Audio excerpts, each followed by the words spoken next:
Amém, igreja? Estão felizes? Tem fome de Jesus? Sim? Estou muito feliz. A gente terminou uma série aí, né, no último domingo. Então hoje eu tenho...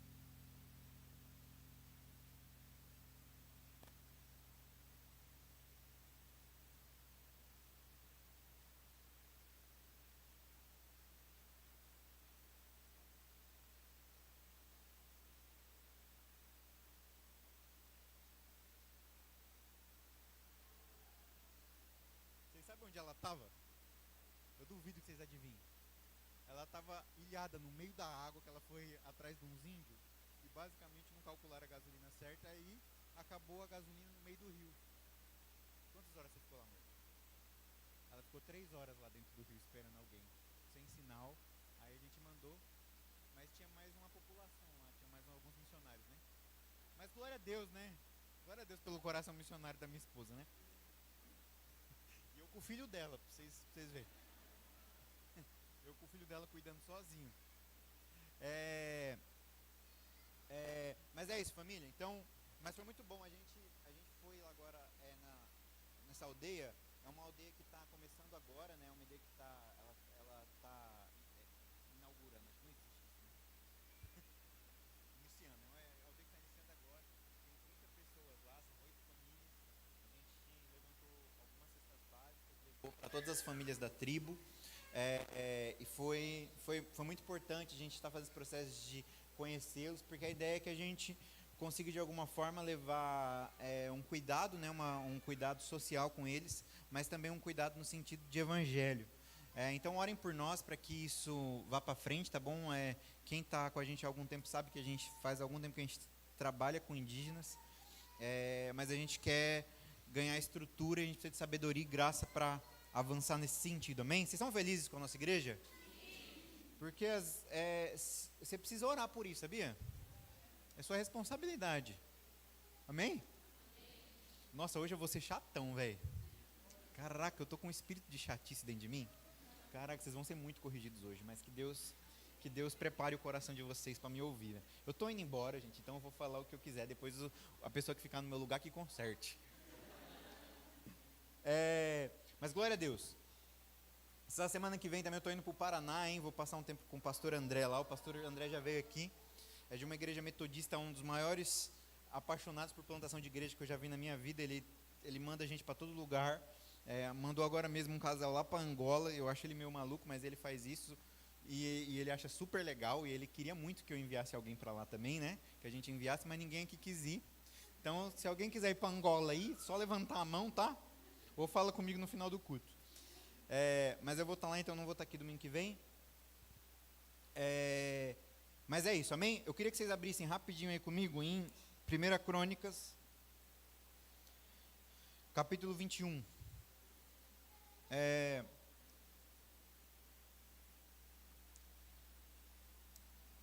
Então, amados, eu vou fazer uma pregação aqui que são alguns fundamentos que eu acredito serem muito importantes para a gente conseguir ser bom na vida, tá? Deixa assim, né? Ai, meu, é para construir igreja. Não, é tipo assim, precisa ser um bom cidadão, precisa ser um homem de Deus, tá bom? Vai parecer que eu vou estar falando muito de ministério, mas eu estou falando de um homem de caráter. Gente, a maior coisa que um homem pode ter na vida é integridade, caráter. Isso aqui é a única coisa que não podem me roubar, né? Podem tirar meu dinheiro, né, que eu não tenho muito, mas o pouco que eu tenho dá para tirar. Dá para tirar, até minha família dá para levar embora. A única coisa que não dá para carregar da gente é integridade, né? Só que nós estamos carentes de homens íntegros, de homens que expressam o caráter de Jesus. Sabe quando Jesus veio para a terra, a sua maior função era ser humano e ser um ser humano real. Assim, ele é o único ser humano de verdade que existiu até hoje. Todos os outros fizeram errado. Ele veio e falou assim: eu criei vocês para serem humanos e serem humanos em bondade, em alegria, em verdade, em fidelidade, porque todo humano que veio corrompeu o que é a humanidade. ele veio para restaurar a humanidade nele, dizer assim, eu vou ser um humano que eu sempre quis que vocês fossem. Então, a vida de Jesus não é... Porque às vezes a gente olha para a vida de Jesus e a gente vê Jesus como um homem de milagres, né? Porque o homem de milagres realmente apareceu. Só que ele apareceu nos 3 últimos anos da sua vida para cumprir uma missão de restaurar e de gerar salvação para a sua vida. Mas, para além disso, né? Os seus 30 anos, o que a gente vai assistir na vida de Jesus é um homem íntegro. É um homem de Deus, né? É um homem irrepreensível.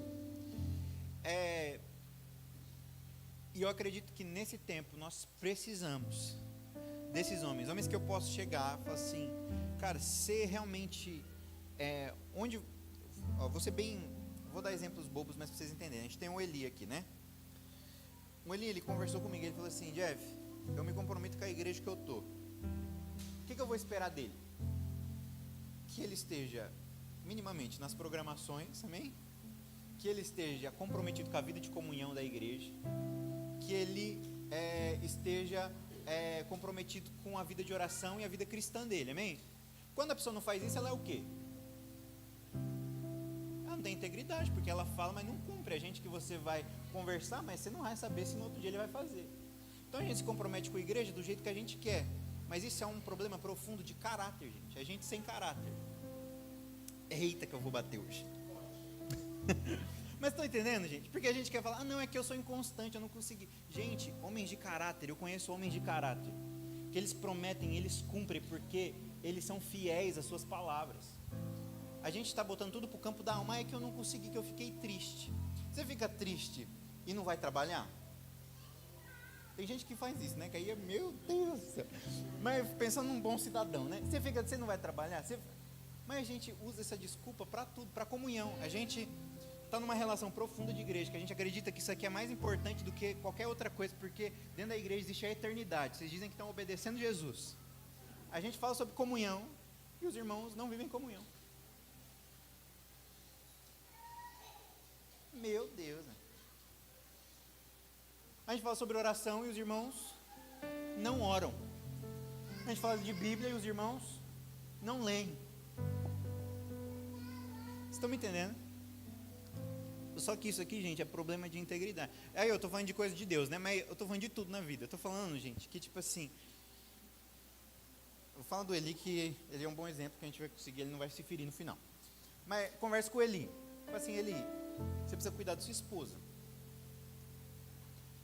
Aí, o Eli briga com a esposa. Isso é problemático? Sim, não. Por quê? Porque todo casamento vai ter problema. Agora, se ele se comprometeu em cuidar da esposa dele, o que ele vai fazer? Ele vai ser vulnerável e contar. Mas o que os irmãos fazem? Ninguém conta nada, deixa escondido. Eu brigo, eu resolvo. Em briga de marido e mulher, ninguém mete a colher, né? A gente é mais mundano do que crente. Porque toda vez que você gerou um problema, a primeira coisa que você precisa fazer é de discipulado e de uma vida que é vulnerável. Tá, eu estou dizendo bem, eu vou chegar na mensagem, tá? Mas eu estou tentando mostrar para vocês como a gente tem problemas profundos de caráter. E de tipo assim, como é difícil se relacionar com a igreja de Jesus. Porque a gente fala com irmãos que aqui a gente levanta as mãos e fala de uma vida profunda em Deus. Mas quando chega na segunda-feira, eu tenho casamentos que estão sendo quebrados e ninguém trabalha. Eu tenho homens que falam de comunhão, mas ninguém vive. E eu tenho gente que fala sobre Jesus, mas não ama Ele, não está vivendo a vida com Ele. Estou falando de gente que está trabalhando direito, gente. Você fala assim, cara, eu me comprometi com esse contrato de trabalho aqui. Os irmãos dão atestado no trabalho. Por quê? Não, mas dá atestado porque ficou doente? Não, é só que... Gente, a gente está com um problema seríssimo de integridade. De entender a vida de Deus. Então eu preciso, gente, e essa aqui é um apelo meu, né? Gente, realmente se comprometam com aquilo que vocês falaram. Isso vai diferenciar os homens dos meninos. Isso vai diferenciar homem de Deus de adolescente. Estão entendendo? Tipo assim, tá bom. Entenderam, né? Agora eu vou ficar mais leve. 1 Crônicas 20, 21, né? Vai falar sobre... Olha isso aqui, gente, olha que loucura. Vai falar sobre Davi e sobre um problema que Davi teve, que trouxe destruição para toda Israel. Qual foi esse problema? Qual foi esse pecado que Davi cometeu? Ele contou o povo. Como assim, Jeff? Ele achou que o povo estava forte e grande, e falou assim, eu vou fazer as contas aqui para ver se a gente é grande e forte mesmo, para deixar o coração dele seguro na estrutura militar e na estrutura populacional que o seu reino tinha. Quando ele faz isso, Deus fala assim, Davi, você nunca contou o povo, você nunca soube quantas pessoas tinha nesse exército, e você sempre confiou em mim. Agora do nada você quer confiar no seu braço, na sua força, no tamanho do seu exército. O que sustentava Davi até ali? Graça, poder de Deus. E em 1 Crônicas 21, Deus vai falar assim, Davi, eu vou te dar duas opções. Um exército inimigo invade a terra, ou eu toco a terra com maldição.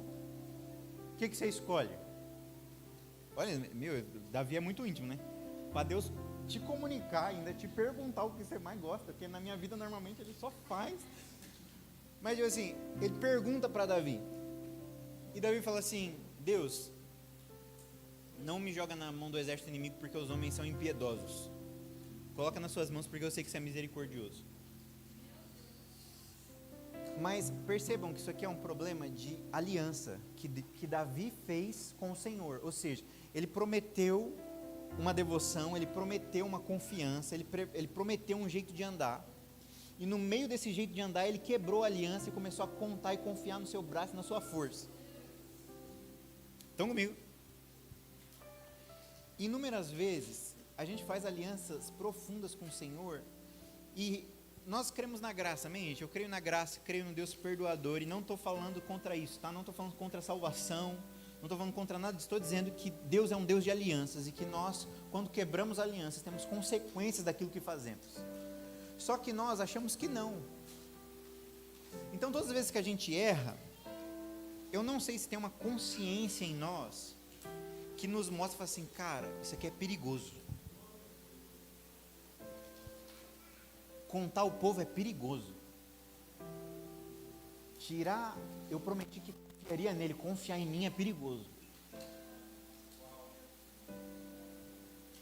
Estou entendendo? Tipo assim, gente, se relacionar com Deus de fato, significa se relacionar com o ser mais puro, mais verdadeiro, mais íntegro que existe na face da terra. Ou seja, não existem meias verdades. Você vai sentar com ele e vai firmar um voto. Esse voto vai ser depois exigido em ponto e vírgula. Glória a Deus. Então, vamos ler o texto. A partir do 18, tá? Fala assim, depois disso o anjo do Senhor mandou Gade dizer a Davi que construísse um altar ao Senhor na eira de Araúna, o Jebuseu. Davi foi para lá em obediência à palavra que Gade havia falado em nome do Senhor. Araúna estava debulhando trigo, virando-se, viu o anjo, e ele e seus 4 filhos que estavam com ele se esconderam. Nisso chegou Davi, quando Araúna o viu, saiu da eira e prostrou-se diante de Davi com o rosto em terra. E Davi lhe pediu, ceda-me o terreno da sua eira, para eu construir um altar em honra ao Senhor, para que cesse a praga sobre o povo, venda-me o terreno pelo preço justo. Mas Araúna disse a Davi, considera o teu, que o meu rei e o Senhor faça dele o que desejar. Eu darei os bois para os holocaustos, o debulhador para servir de lenha e o trigo para a oferta de cereal. Tudo isso eu dou a ti. O rei Davi, porém, respondeu a Araúna, não, faço questão de pagar o preço justo, não darei ao Senhor aquilo que pertence a você, nem oferecerei sacrifícios que não me custem nada. Então Davi pagou a Araúna 7 quilos e 200 gramas de ouro pelo terreno. E Davi edificou ali um altar ao Senhor e ofereceu holocaustos e sacrifícios de comunhão. Glória a Deus.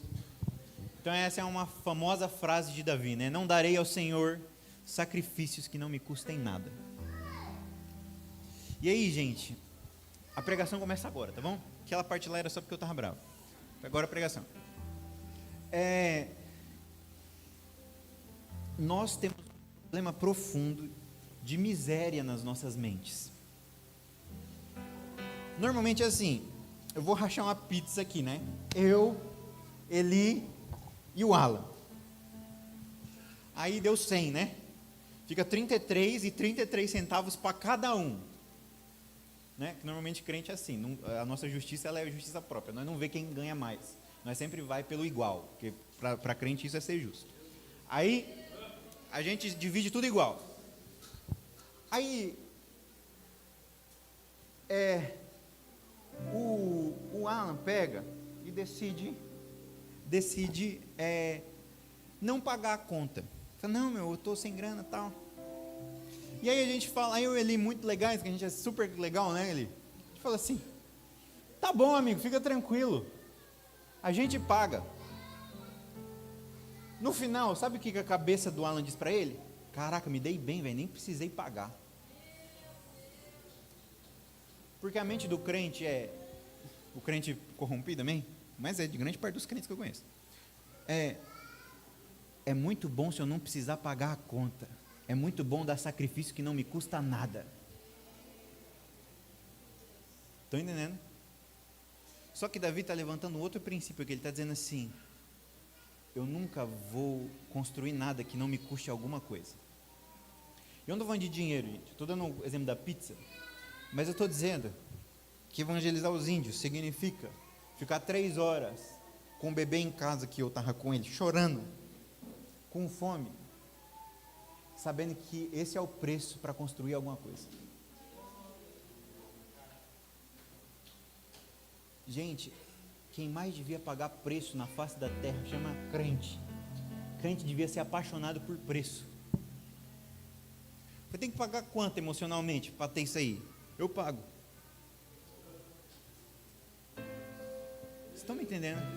Precisa pagar quanto para fazer essa igreja acontecer? Eu pago.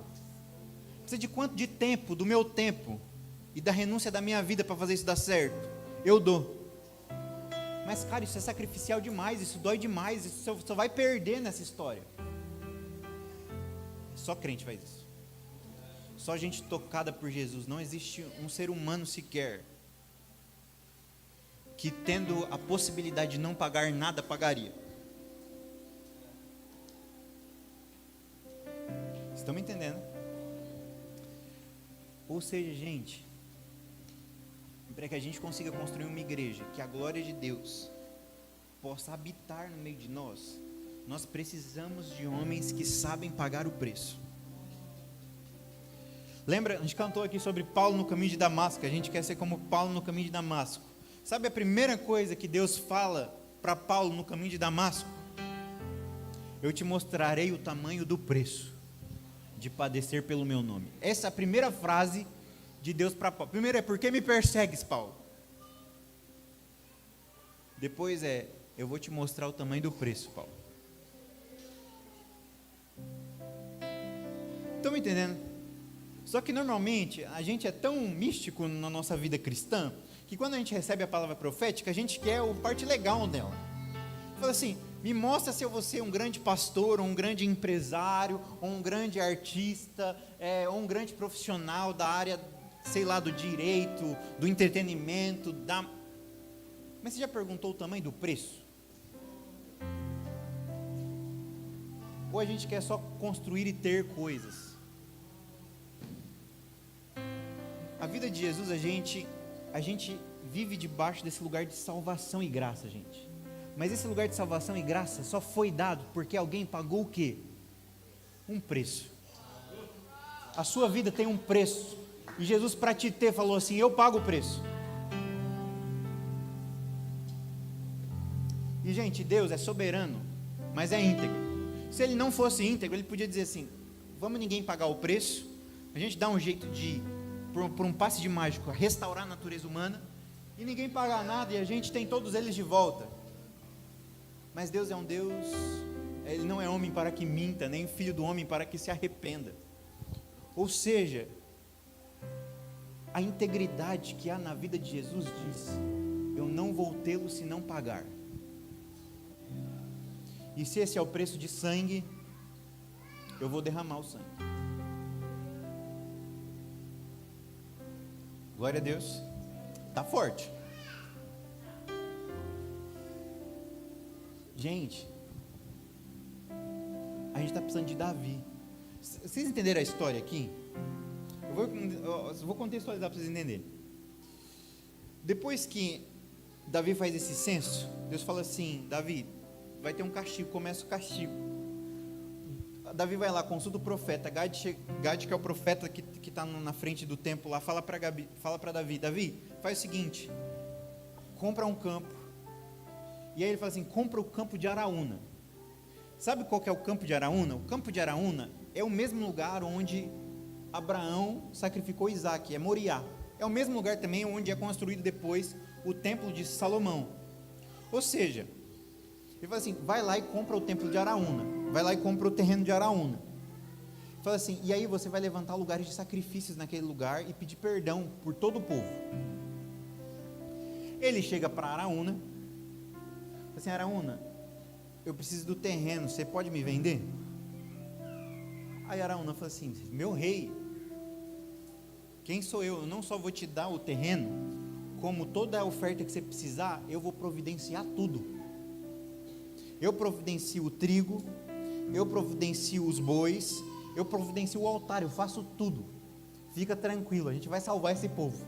Parece político, né? Se é um político, ele fala assim: benção, é isso aí mesmo. Mas o que ele diz? O que Davi, e Davi é um ser político. Davi diz assim: não, amigo, isso aqui não é sobre um contrato humano, isso aqui é sobre Deus. Eu não darei ao Senhor sacrifícios que não me custem nada. Fala o preço. Porque no final, gente, e isso aqui que eu preciso que vocês entendam, no final, a gente precisa ter no nosso coração o privilégio de falar assim: eu paguei a pizza, eu participei, eu consegui estar lá. Esse lugar em que Davi comprou depois, ergue-se o templo de Salomão, gente, e a glória de Deus invade aquele lugar.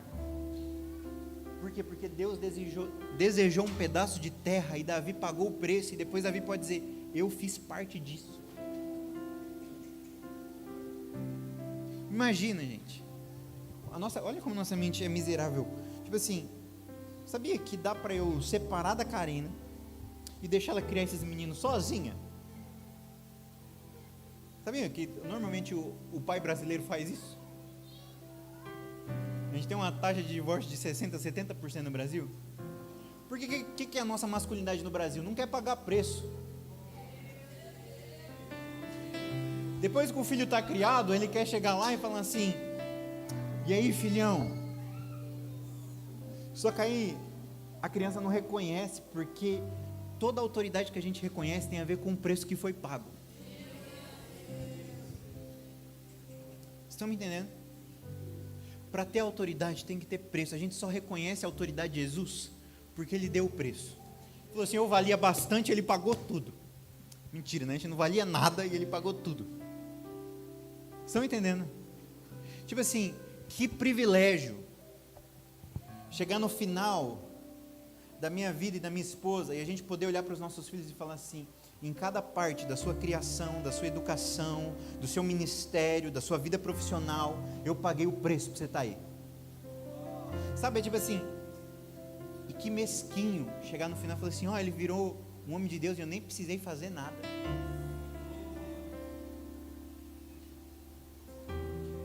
Meu Deus, família, que nós sejamos tocados por essa consciência de que a gente quer fazer parte do preço. Jesus levanta, Ele inaugura na cruz homens de preço, homens que sabem pegar a sua cruz e pagar um preço muito alto para ter coisas preciosas. E aí aqui eu não estou falando de dinheiro, vocês estão me entendendo? Dinheiro também, gasta dinheiro, tá? Ser crente gasta dinheiro. Ser de Deus gasta bem mais dinheiro que todo mundo. Tá bom?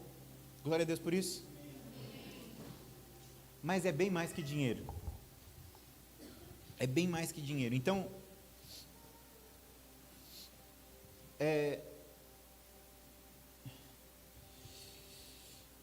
eu vou falar sobre 3 pontos importantes para a gente entender o que é esse lugar onde Araúna constrói, onde Davi compra de Araúna, né? Esse lugar então é Moriá, certo? Primeira coisa que acontece em Moriá. Antes. Quando ele encontra Araúna, fala que Araúna está fazendo uma coisa, ele está moendo trigo. Ou seja, o lugar que Deus pede para Davi comprar é o lugar onde moe trigo. O que é o lugar onde moe trigo? É um lugar que normalmente era feito um piso de cimento, assim, uma laje, né? Iam colocar todos os grãos naquele lugar, iam passar meio que com rolos de pedra em cima dessas coisas para moer, né? Vocês vão perceber que essa linguagem de moer o trigo, ela começa a ser recorrente nas escrituras. A Karina falou um pouco sobre isso com a gente semana passada. E ele fala assim: o lugar que você vai precisar comprar, Davi, é o lugar onde amassa trigo. Vocês estão me entendendo? Ou seja, gente, para eu fazer pão, eu passo por processos. E esses processos têm a ver com processos duros da vida. E esses processos duros na vida a gente chama de preço. Ou seja, você quer ser um bom pai? Você precisa comprar o campo de trigo. Estão entendendo? Para eu ser um bom pastor, eu preciso comprar o campo do trigo. O que é o campo do trigo? É o lugar que vai me moer. Eu preciso acreditar, assim, eu vou pagar o preço desse processo. Eu vou me colocar nele, eu vou pagar o preço que precisa, Araúna, para eu ser moído nesse lugar. Que loucura é essa? Nós estamos dizendo que os homens de Deus, as pessoas que se convertem de fato ao Evangelho, eles vão produzir para si mesmos seus próprios processos de dor. Você vai chegar e falar assim: eu quero comprar o campo que mói, o campo que me mói. Eu vou pagar o preço. Gente, quando a Bíblia vai falar que Cristo foi morto antes da fundação do mundo, né? A gente entende que dentro do conselho divino existiu uma reunião, e essa reunião dizia: quem vai morrer por eles? E dentro do conselho divino, Jesus levantou a mão e falou: eu posso ir. O que Jesus está dizendo? Está dizendo assim: eu não precisava, mas eu vou comprar o campo do trigo e vou me colocar no meio. Eu vou fazer o mundo, fazer minha cruz e me colocar nela.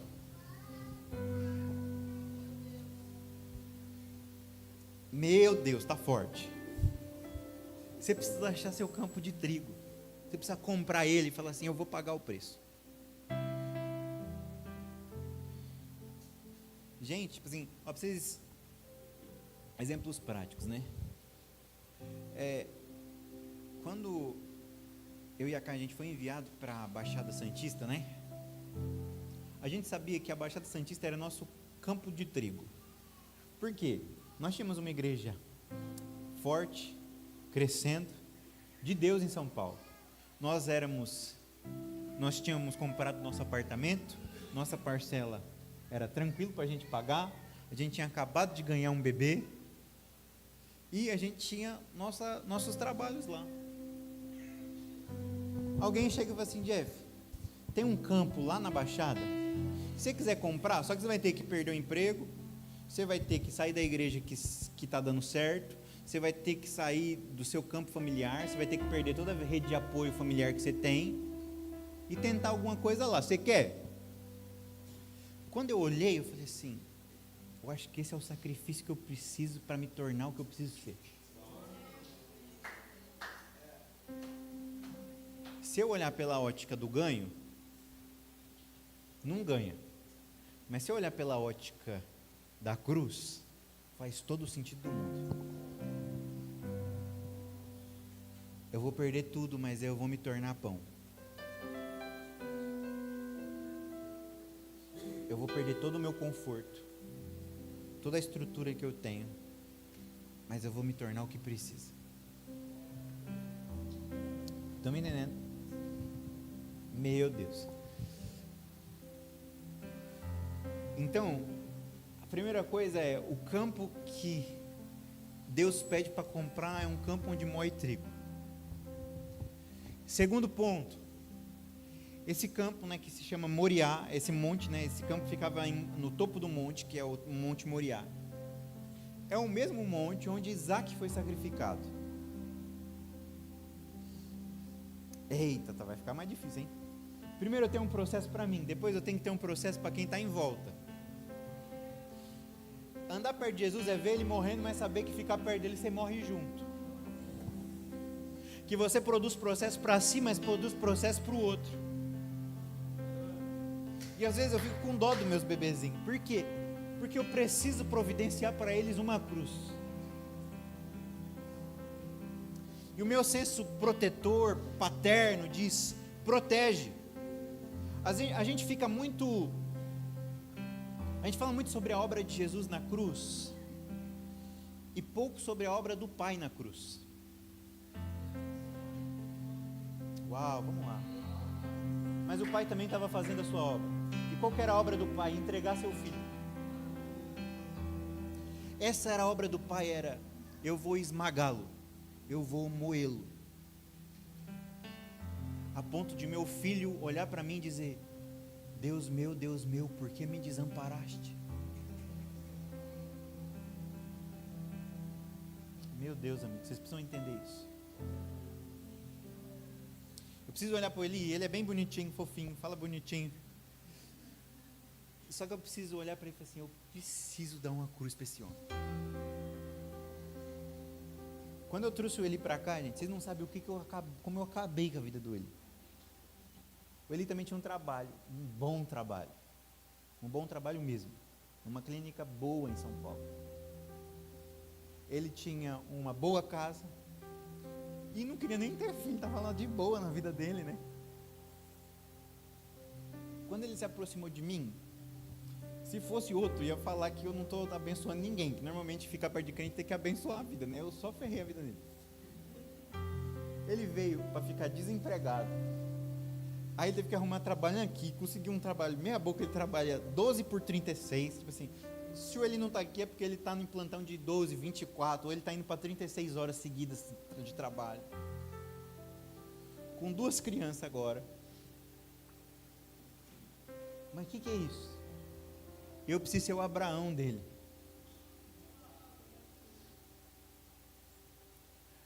Porque a gente acha que trabalho de pai é poupar, é proteger. Trabalho de pai é entrega, é processo, é sacrificar. Estão me entendendo?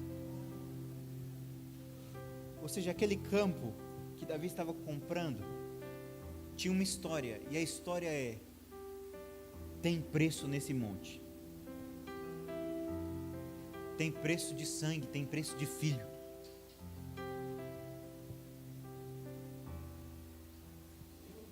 Então, irmãos, a nossa sociedade vai pregar proteção como se sendo o ápice do amor. O evangelho vai ensinar entrega como sendo o ápice do amor. E normalmente dentro da nossa sociedade a entrega de um filho vai ser tido como maldade. E dentro do evangelho vai ser tido como oferta.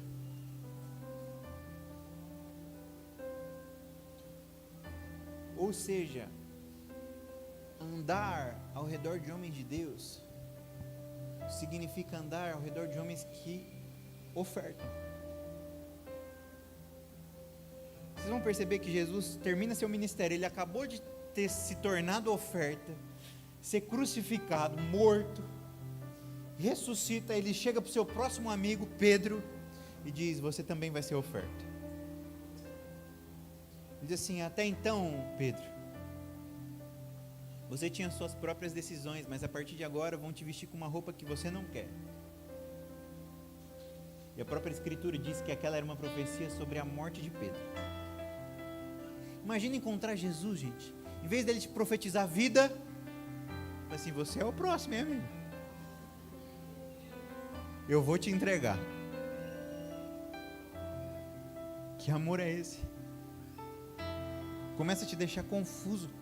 Meu, mas era para me poupar, era para dar certo, é para você ser o rei disso aqui, mandar em tudo e a gente ganhar dinheiro. Assim, não, isso aí é o que o mundo te ensinou a ganhar, a querer ganhar. Eu vou te ensinar a querer perder. Vai chegar um tempo que dinheiro não vai fazer muito mais sentido na sua cabeça. Você vai até ter, mas é para ofertar para alguém. É para gerar vida para alguém. É para estruturar coisas para alguém. Você vai ter filho. No começo, você, quando saiu assim, isso é meu. Depois você fala, não, isso aqui é de Deus. Isso vai gerar um paradoxo tão grande na sua alma que vai chegar uma hora que você já não sabe mais como se comportar. Porque ao mesmo tempo que você ama demais, você sabe que toda hora você precisa dar processo, você precisa sacrificar, você precisa entregar. Então, quando Deus dá a promessa para Abraão, fala, meu, aquilo foi o ápice. Não, o ápice foi quando Deus pediu e Deus conheceu verdadeiramente o coração de Abraão. Falou assim, essa promessa não tem o coração dele. Ele consegue dar processo para esse menino. Ele consegue sacrificá-lo. Abraão, naquele momento de sacrifício de Isaac, ele estava se tornando o púlpito. Ele estava se tornando a pregação do evangelho encarnada. Olhar Abraão naquele lugar onde ninguém estava vendo, com um tutelo nas mãos. Cutelo, né? Cutelo. Ela fala que eu falo essa palavra errada. Cutelo nas mãos. Para sacrificar um menino. E um anjo aparece na hora. Fala assim, amigo, não faça isso. Por quê? Porque ele estava fazendo. Você lembra que o anjo aparece na hora? Fala assim, esse menino já está morto no coração dele. O sacrifício foi feito. O processo foi dado. E o menino, pensa isso aqui, o menino deitou no altar. O menino se entregou ao sacrifício. Meu Deus, família. Mais lindo do que ter eu entregando o Eli, é vocês chegando diante do Eli e ver o Eli deitado e falar assim, pode me sacrificar, Jeff. Existe um processo de amor e de entrega e de submissão tão grande nisso aqui, que vocês não têm ideia do poder de Deus. Olha, mais alguns perdidos. Vocês voltam, glória a Deus. Isso é tão poderoso, irmãos. Porque a gente olha para um processo de submissão tão lindo.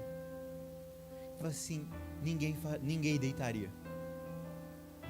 Ninguém colocaria o pescoço na mesa e falaria, Pai, pode descer sobre mim o cutelo. Integridade, gente. É eu conversar com a Lei e a Letícia falar assim, Jeff, se você precisar eu me entrego. E no dia, a Letícia abaixar o pescoço e todo mundo que estiver assistindo ver o palco da submissão. Assim, meu, mas isso deve ser até manipulação. Como que ele está fazendo ela se entregar desse jeito? Não, isso é só obediência. Isso é só o Evangelho, isso é o que o Evangelho fez nela. O campo de Araúna, gente, é o campo do sacrifício de Isaac. É o campo que está mostrando, além do preço que Davi está pagando, existe gente que recebe processo em cima desse campo.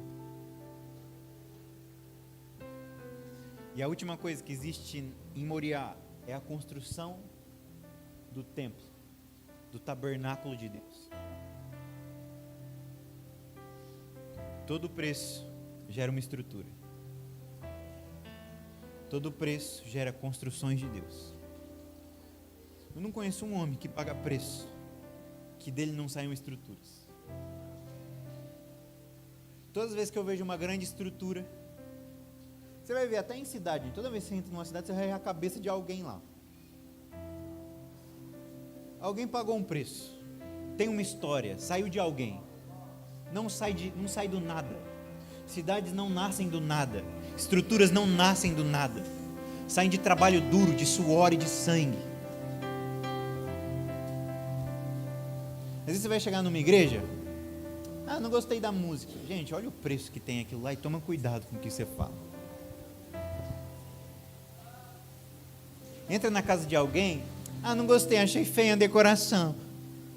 Sabe que tem uma família que pagou o preço, que tem pago todos os dias para aquela casa ficar de pé. Cada pequena estrutura que tem ao seu redor tem preço. Isso diferencia os homens dos meninos. Filho não sabe o preço de casa, pai sabe. Pai sabe o preço. Porque pai paga com sangue, com suor. E eu estou falando que, gente, para a gente construir uma coisa genuína nessa cidade. E eu não estou falando só de igreja não, estou falando de todas as estruturas que a gente precisa para restaurar isso aqui.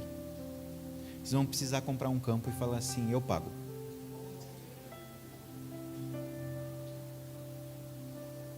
Gente, o tanto de boleto que eu estou pedindo ultimamente para Deus. Para de pedir dinheiro, pede o boleto.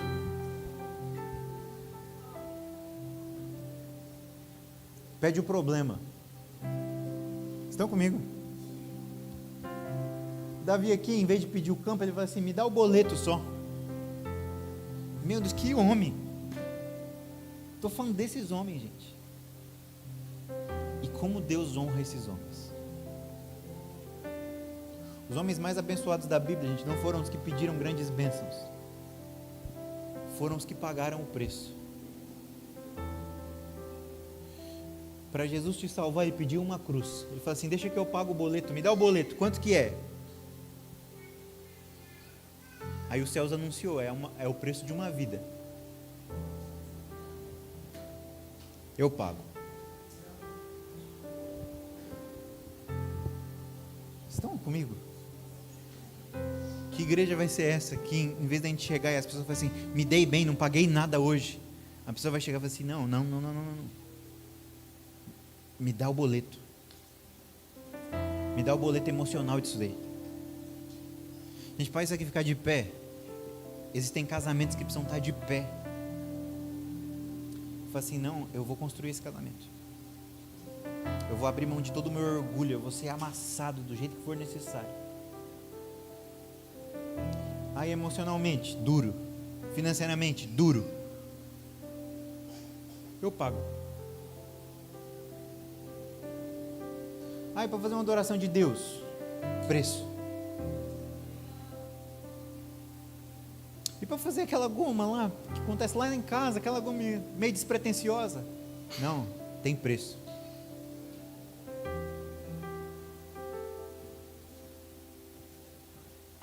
Meu Deus, vamos lá, igreja.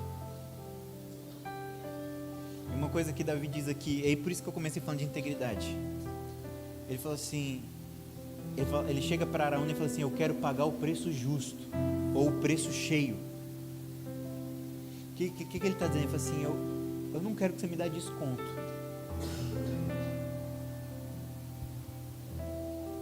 Eu quero ter o privilégio de ter dado tudo. Vocês estão me entendendo, gente?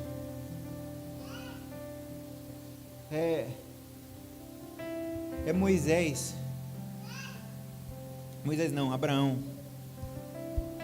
falando, amigo, eu não vou receber a oferta sua para depois dizer que você me enriqueceu. Eu vou pagar o preço. Gente, todos os homens da Bíblia, eles são homens que entenderam a cruz. Todos os homens de Deus íntegros são homens que entenderam a cruz, entenderam a oferta, entenderam a voluntariedade, entenderam o sacrifício, entenderam a perda e se apaixonaram por ela.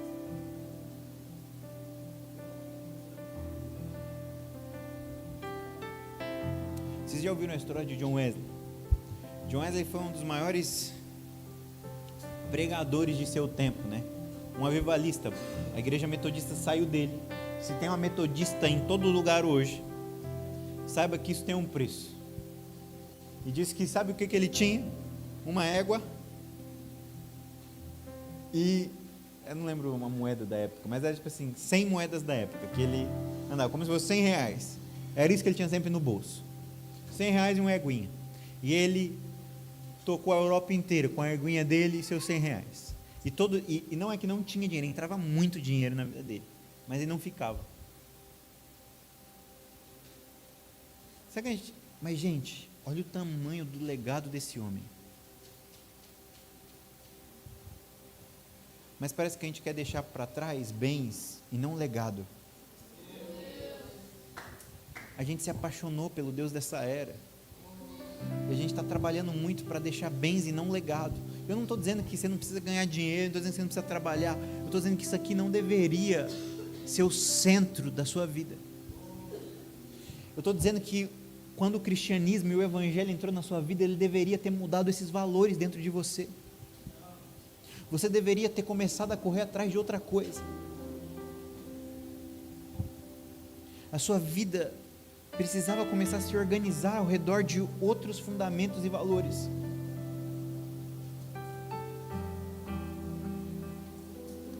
Eu creio muito na palavra de Jesus que aqueles que abandonaram pai, mãe, suas famílias e deram tudo, vão receber 100 vezes mais ainda nessa vida.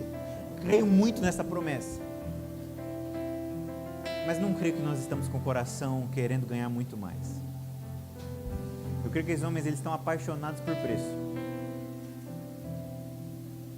E a última coisa que eu queria dizer para vocês chama galardão. O Senhor, Ele é galardoador daqueles que o buscam. O que eu posso dizer é que todo sacrifício, todo preço, existe um preço de eternidade. Existe uma recompensa de eternidade. E não seja mesquinho de esperar recompensa apenas nessa vida.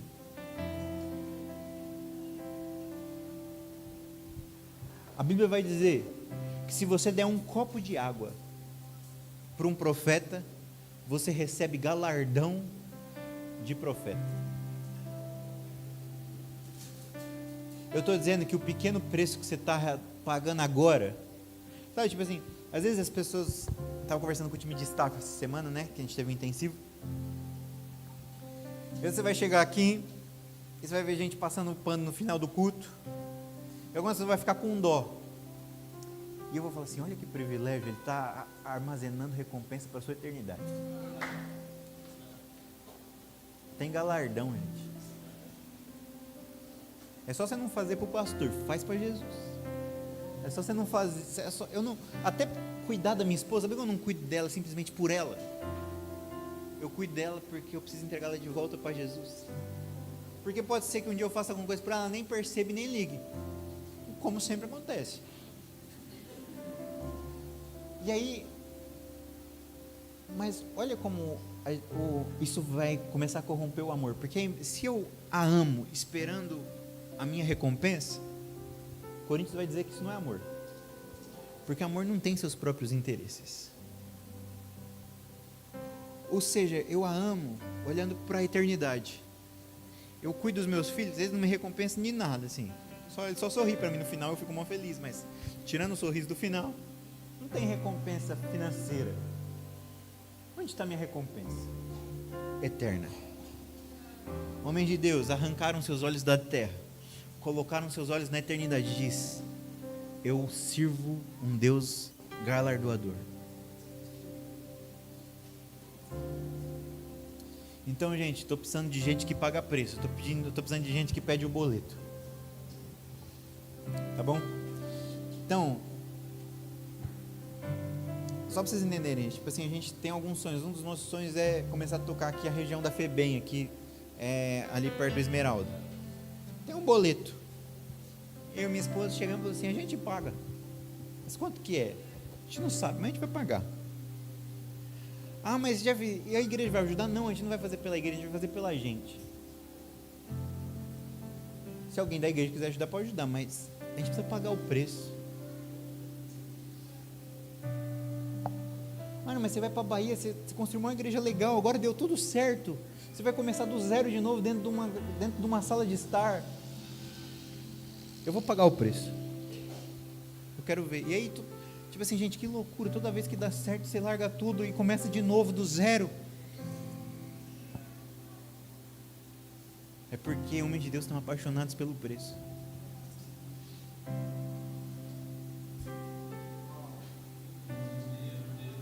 Doce cruz.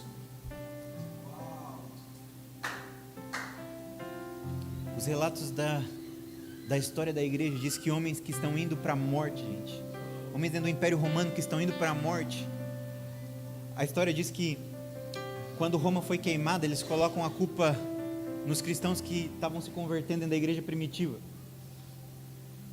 E diz que Nero, um louco na sua época, vamos fazer o seguinte: pega todos os cristãos, coloca estacas, coloca fogo em todas elas no centro da cidade, a gente vai pendurar eles e queimar eles. Diz que esses homens chegavam diante da morte sorrindo e cantavam canções. E quando os soldados penduravam eles para serem queimados vivos, os soldados olhavam para eles e falavam assim: por que eles estão sorrindo? E aí uma frase muito conhecida ficou muito conhecida nesse tempo, que era: as ruas de Roma foram iluminadas outra vez, com corpos humanos sendo queimados vivos, cantando e sorrindo. Ah, meu Deus, vamos lá, igreja. Porque eles entendiam que a semente que não morre não germina. E diz que os soldados se convertiam olhando aqueles homens sendo mortos. Por quê? Porque eles estavam pagando o preço. O mundo vai olhar para nós e vai falar assim: se a gente arrancar tudo deles, a gente vai olhar e falar assim: e se a gente pagar o preço que eles estão pedindo? Só resta salvação. Só resta graça, só resta milagre. Por isso é impossível parar a igreja, porque tentam colocar o preço de uma vida em nós, e nós a damos. Estão tentando matar a igreja há 2000 anos, e ninguém consegue, porque quando você mata um, nasce mais um.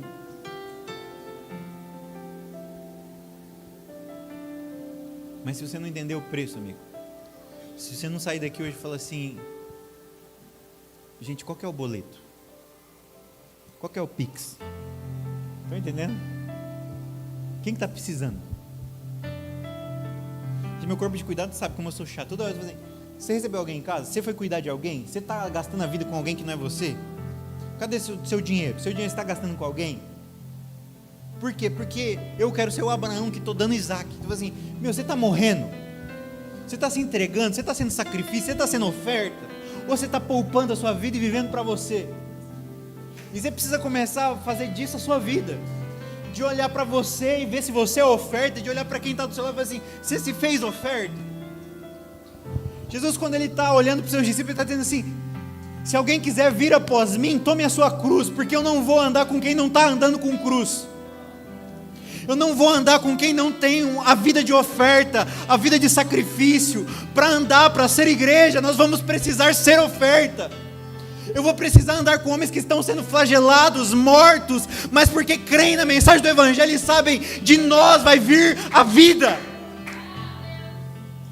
Integridade, homens que vão dizer: eu morro, Eli, e vai colocar a cabeça no altar e falar assim: pode descer o cutelo, porque eu quero entregar a minha vida.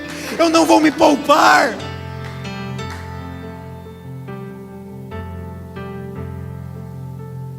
Ou nós pagamos o preço, gente, ou não somos igreja.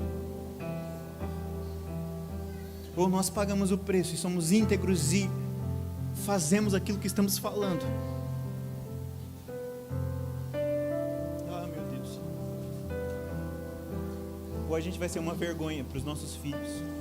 Ou a gente vai ser uma vergonha para a igreja de Jesus, como tanto foi na história da igreja brasileira. Mas eu quero acabar a nossa história e deixar um legado dizendo assim, cara, ele tinha um pouquinho de dinheiro e gastava o pouco que tinha. Ele fazia alguma coisa legal, mas dava para os outros.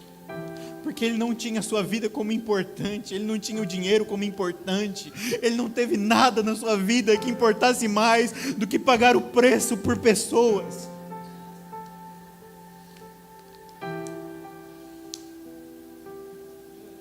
Que essa seja a sua vida. Que a sua vida carregue lágrimas nos olhos e amor por gente.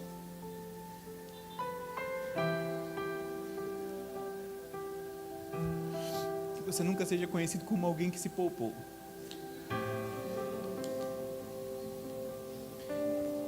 Que no final a gente possa falar assim, a gente não tem muito, mas a gente tem legado.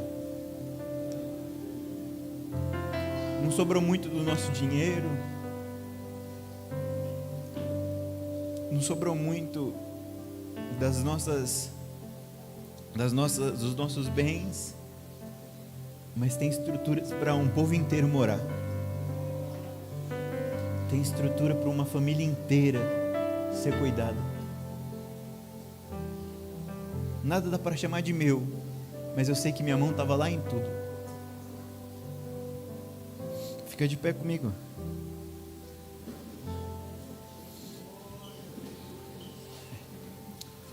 Ô mãe, pede para as meninas trazerem a ceia.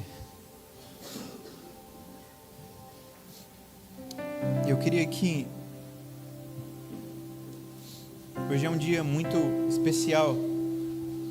A gente faz uma vez ao mês, que é celebrar o preço, celebrar o que foi pago, celebrar a vida de um homem que não poupou a vida.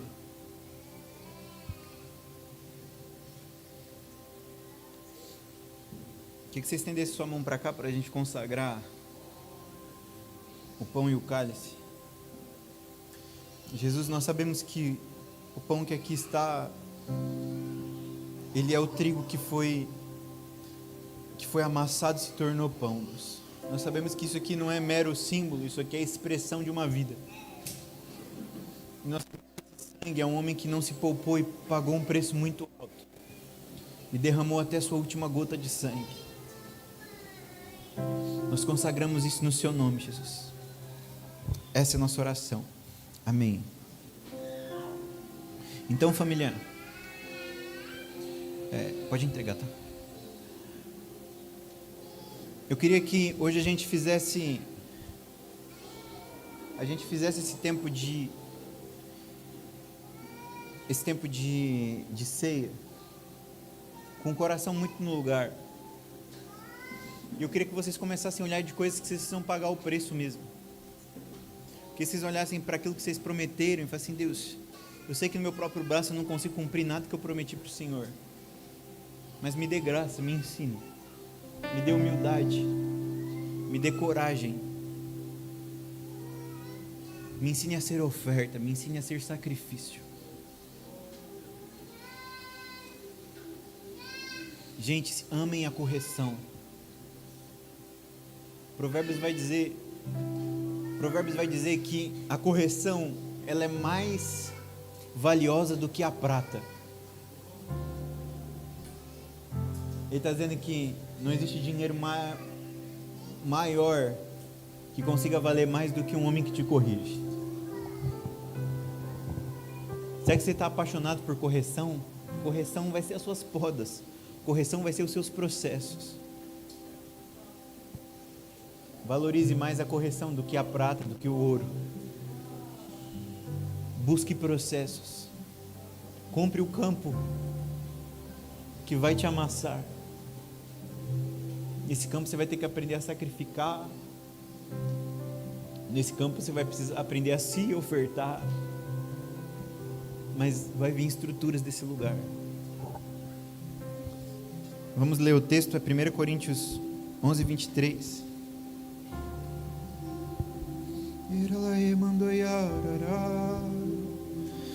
Existe presença de Deus tão poderosa nesse lugar, meus amigos. O preço do sacrifício de Jesus está permeando os nossos corações.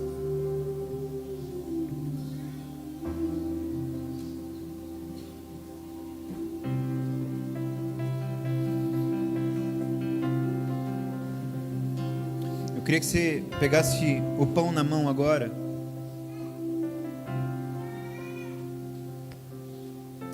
Sabendo que esse pão é trigo esmagado. É trigo esmagado de alto preço. E que você come dele para testificar de que você vai fazer o mesmo, de que você também vai tomar a sua cruz e ser esmagado. Saber que você recebeu do Senhor algo precioso demais. Então 1 Coríntios 11 diz assim: porque eu recebi do Senhor o que também vos entreguei. Que o Senhor Jesus, na noite que foi traído, tomou o pão e, tendo dado graças, o partiu e disse: isto é o meu corpo, que é dado por vós, fazei isso em memória de mim. Jesus, eu oro agora sobre toda a mente, sobre todo o coração, Deus. Nos faça preço, nos faça oferta, nos faça parte de quem você é, Deus. Podem comer do pão. Eu chego a ti com temor. Eu sei que não mereço estar aqui. Só uma coisa me satisfaz. Só uma coisa me satisfaz.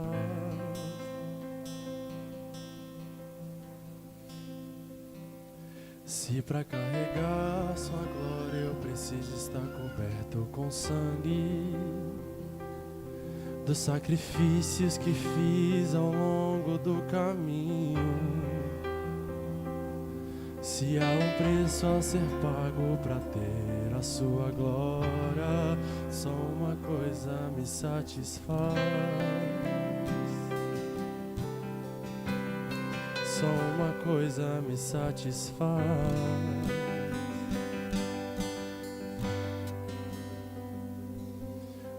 Lugar onde o sangue estudo em ti.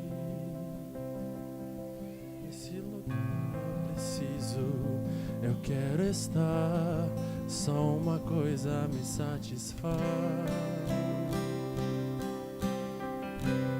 Só uma coisa me satisfaz. A sua glória, a sua glória, Deus, a sua glória, Deus, a sua glória, Deus. Só uma coisa me satisfaz. Eu te dou os meus ombros pra carregar a sua glória. Por meu passado está a sua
satisfaz. E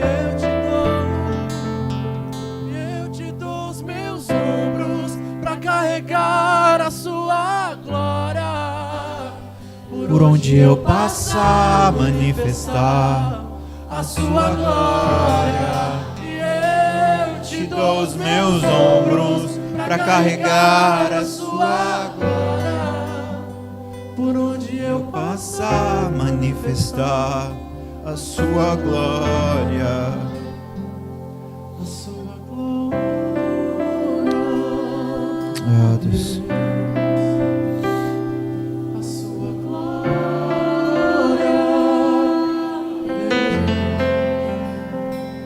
A sua glória. Só uma coisa me satisfaz. Por semelhante modo, depois de haver ceado, também tomou o cálice, e dizendo: este cálice é a nova aliança no meu sangue. Fazei isso todas as vezes que o beberdes em memória de mim.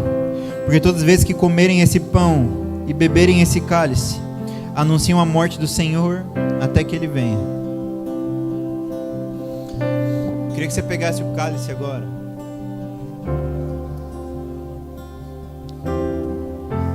Eu queria que você trocasse com alguém, mas eu queria que você orasse por essa pessoa. Eu queria que a gente pagasse o preço da vida dessa pessoa. Eu queria que você olhasse para alguém e falasse assim: cara, eu vou pagar o preço de andar com você, eu vou pagar o preço da comunhão, eu vou pagar o preço de te sacrificar na hora que for preciso, de te ofertar quando Deus me pedir. Então, encontra alguém aí, troca o cálice com ela e ora, amém?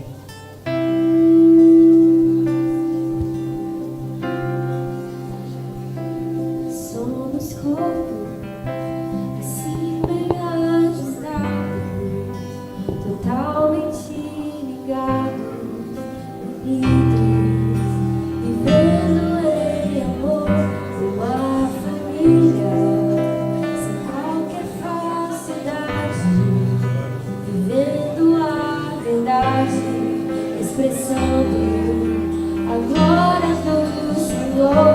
A família, vivendo com Cristo, o grande amor de Cristo.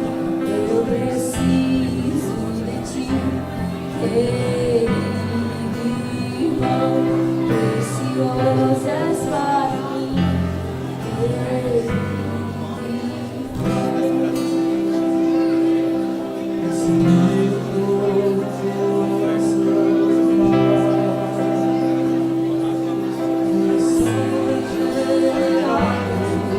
Coração transformado, coração inspirado por Jesus,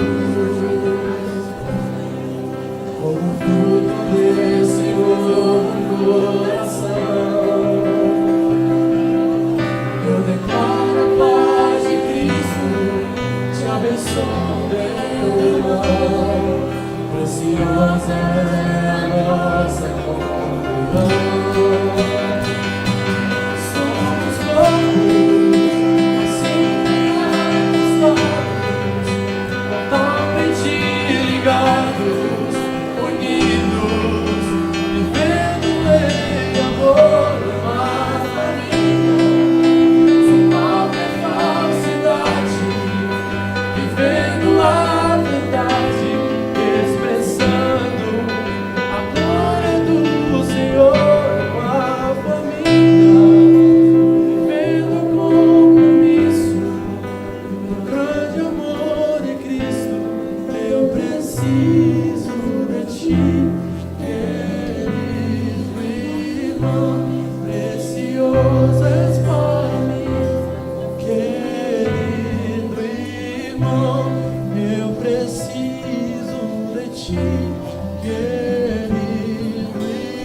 coração disposto a obedecer,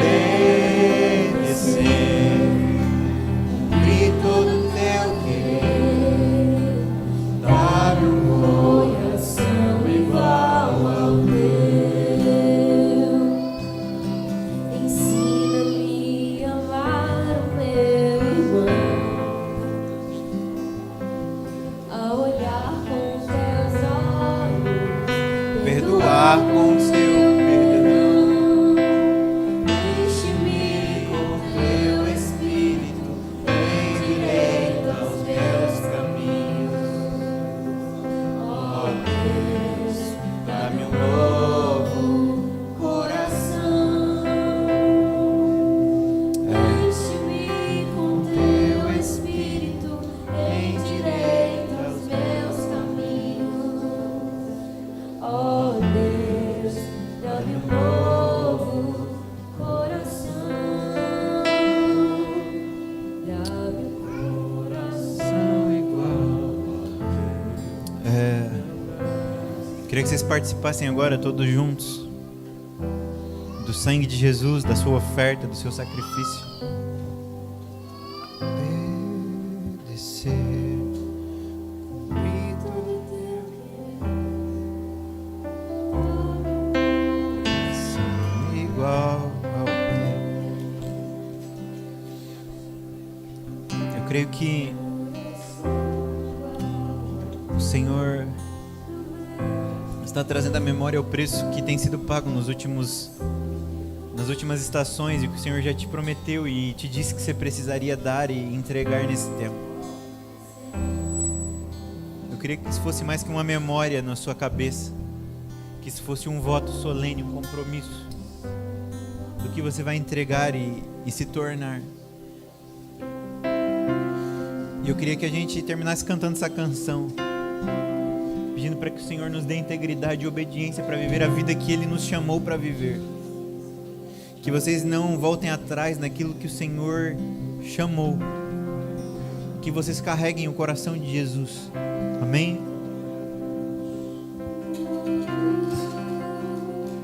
Se tu olhares, Senhor, Para dentro de mim, nada encontrarás.